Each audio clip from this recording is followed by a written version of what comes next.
Alô, amigos e amigas, esse é o programa Agenda Econômica, que hoje vai abordar o tema trabalho e tempo livre.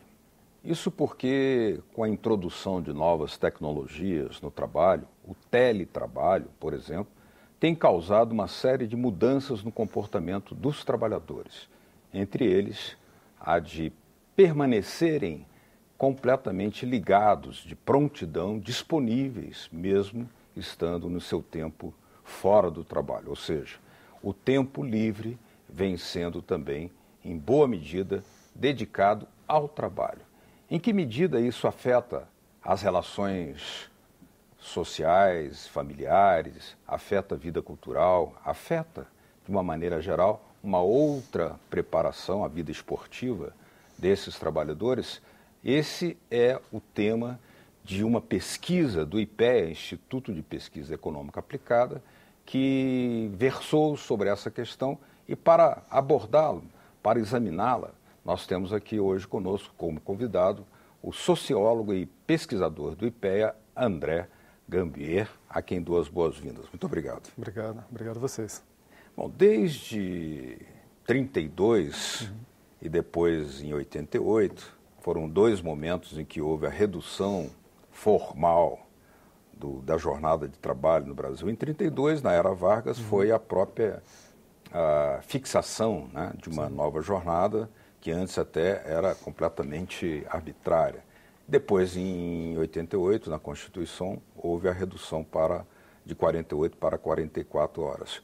Essas duas mudanças também já provocaram mudanças significativas no comportamento dos trabalhadores. Como é que isso foi encarado por vocês na pesquisa? Bom, pois é. De fato, se você pensar no âmbito macro da sociedade, que é o âmbito onde se definem essas regulações do tempo de trabalho, 1932 e 1988 são anos-chave, né, para essa discussão toda, porque eles realmente instituem uma regulação muito clara para a duração do trabalho, do tempo de trabalho.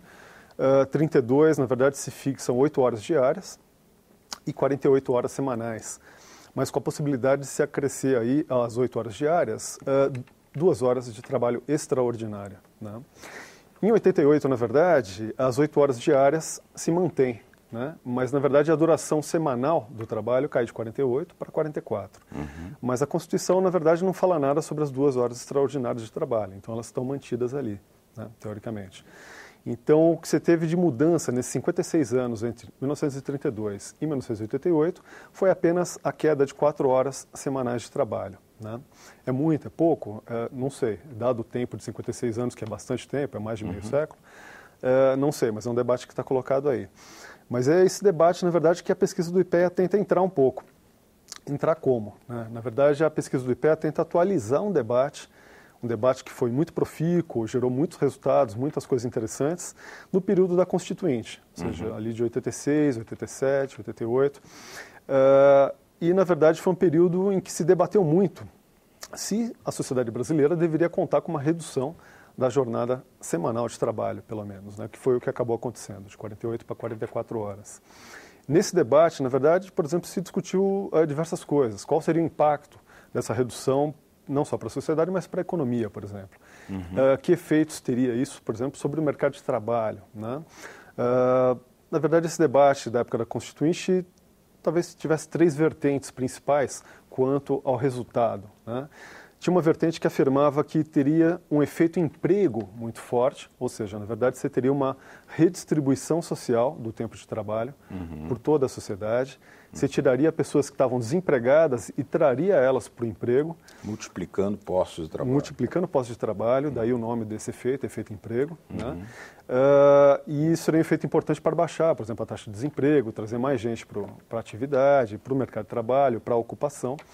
E isso teria uma série de benefícios para a economia e para o mercado de trabalho brasileiro. Isso seria uma vertente do debate que estava colocado ali na Constituinte. Uma segunda vertente, na verdade, que advogava que, na verdade, o que iria acontecer seria apenas um efeito de produtividade. As empresas não contratariam ninguém, não empregariam mais ninguém. Mas, na verdade, elas, diminuindo a jornada de trabalho, elas forçariam os trabalhadores já empregados a trabalharem mais. Hora extra. não trabalhar com hora extra, esse seria o terceiro efeito. Esse é o terceiro. É o terceiro efeito, que seria o efeito trabalho extraordinário.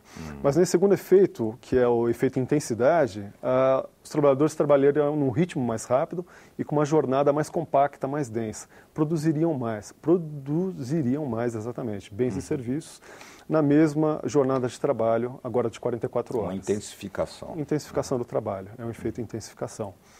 E um terceiro efeito, uma terceira vertente dessa discussão, que estava colocada na Constituinte também, que é esse efeito que você acabou de mencionar aqui, que é o efeito horas extraordinárias, é o trabalho extraordinário. Na verdade, não se empregaria mais gente, o trabalho também não seria intensificado, apenas, na verdade, as empresas ampliariam a jornada de novo, só que via horas extraordinárias de trabalho, aquelas 2 horas que a gente mencionou aqui um pouco no início da conversa. Agora, né? Quando vocês fizeram essa pesquisa, vocês encontraram nos trabalhadores respostas muito variadas a respeito do tempo livre, né, que vem sendo afetado de forma muito clara pela introdução, sobretudo, de novas tecnologias de trabalho, né, que o teletrabalho, a internet, que leva o trabalhador a uma prontidão, uma disponibilidade que não deixa de ser trabalho. Né? Quais as respostas que vocês encontraram sobre isso? Pois é. Bom, essa pesquisa, por um lado, está baseada na tentativa de atualizar todo esse debate que vem do período constituinte. Né? Agora, por outro lado, essa pesquisa está muito calcada também numa constatação que é possível fazer, qualquer pesquisador pode fazer, a partir dos dados do IBGE, da PNAD.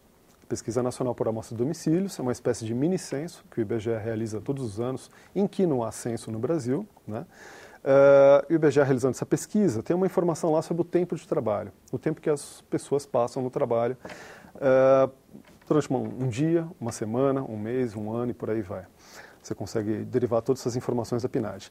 E o que a PNAD aponta, curiosamente, nos anos 2000, é uma queda muito sensível, na verdade, no tempo de trabalho das pessoas. As pessoas estariam trabalhando menos, na verdade, ao longo de cada ano da década de 2000. Isso intrigou muita gente. E aí nasceu essa pesquisa do IPEA. Por quê? A ideia era checar se esses indicadores que podem ser extraídos da PNAD, mostrando a queda do tempo de trabalho nos anos 2000, se eles encontravam respaldo na realidade de fato. O IPEA realizou uma pesquisa amostral em todo o Brasil urbano, tá? Com 4.000 respondentes, uma pesquisa domiciliar, foi, na verdade, na casa de cada uma dessas 4.000 pessoas, e perguntar 64 questões sobre tempo de trabalho e tempo de não trabalho, tempo livre. Né? E o que a gente conseguiu observar foram algumas coisas bastante interessantes. Primeiro, muito claramente, na verdade, as pessoas não sentem que o tempo de trabalho está diminuindo na vida delas, na vida cotidiana delas. Né? Na verdade, 45% afirmam que, na verdade, esse tempo de trabalho está aumentando, na verdade. E aumentando de forma a ter efeitos muito negativos sobre as outras dimensões da sua vida, da sua vida particular. Dimensões, por exemplo, como o cuidado com a casa, o cuidado com a família, o cuidado com os amigos, a possibilidade de realizar outras atividades, como atividades religiosas, que se destacam muito nas respostas, atividades educacionais, culturais, lazer, esporte, atividades sindicais, políticas e por aí vai.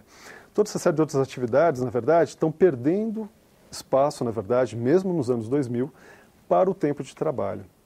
Então, na verdade, a pesquisa do IPEA, nesse caso específico, está apontando numa direção bastante distinta da pesquisa do IBGE. Tá? E isso é um paradoxo aí que a gente tenta explicar um pouco nessa pesquisa.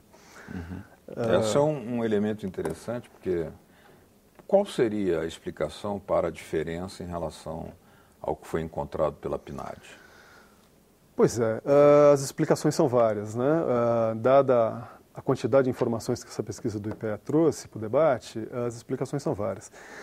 Aparentemente, o que está acontecendo, na verdade, é uma espécie de dissolução dos limites do tempo do trabalho na década de 2000. O que aconteceu, a hipótese forte com a qual a gente trabalha é um pouco essa.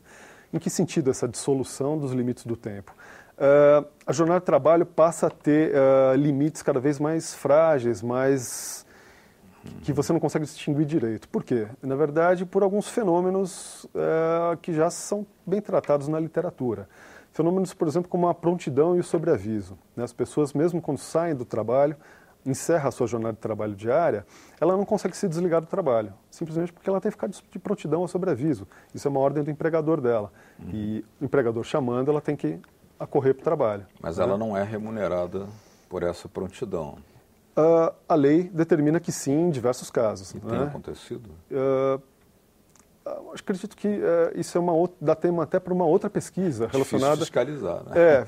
Relacionada à fiscalização do trabalho e à justiça do trabalho. O trabalho já é frágil no Brasil, imagine... Tem problemas. Apesar de todos os esforços da fiscalização, tem problemas mesmo. Mas esse é apenas um dos fenômenos, porque outro dos fenômenos, além da prontidão de sobreaviso, na verdade é o que você mesmo chamou de teletrabalho, né? Que é o trabalho à distância via utensílios como smartphone, tablets, laptops, computadores e por aí vai. Na verdade, é um tipo de trabalho que a fronteira entre o local de trabalho e a sua casa, por exemplo, está completamente... não há fronteira, né? Porque você está voltando para casa no metrô, no ônibus e continua trabalhando, fazendo tarefas do trabalho. Tarefas do trabalho mesmo. Isso é um fenômeno que aparece muito claramente na pesquisa do IPEA, com números bastante robustos, assim. E uma terceira vertente, na verdade, são pessoas que, na verdade, mesmo em casa ou onde estiverem, têm que estar se preparando para o dia seguinte de trabalho ou têm que estar estudando e se qualificando em temas diretamente relacionados ao seu trabalho, né? Então, tem essas três ordens de fenômenos acontecendo aí nos anos 2000 que explicam um pouco essa dissolução dos limites, né, do horário de trabalho. A pessoa sai, bate às 6 horas da tarde ou às 5 horas, ela sai do seu trabalho, mas ela carrega o trabalho consigo, para onde ela for, seja para a igreja, para o clube, para a escola, para casa, para onde for, ela leva o trabalho, na verdade, com ela. A pesquisa encontrou que os entrevistados confirmam a existência de outra atividade regular além do trabalho? Na verdade, inclusive, isso é um fenômeno interessante. Dada essa invasão do tempo livre pelo tempo de trabalho, na década de 2000, que os entrevistados apontam muito claramente que está acontecendo, apenas 1/5 deles, na verdade, um pouco mais de 20%, conseguem exercer outra atividade regular para além do seu trabalho principal, né? A gente acreditava que seria muito mais gente fazendo outras atividades no Brasil de forma regular. A pergunta é sobre atividades regulares, seja atividades religiosas, seja um culto a alguma religião, atividades educacionais, culturais, esportivas, sindicais, políticas, o que for. Mas a pessoa consegue regularmente gastar tempo durante a semana com aquela atividade? Apenas 1/5 dos brasileiros consegue, o que a gente achou bastante pouco. 1/5. E essas pessoas conseguem em média 1 hora por dia.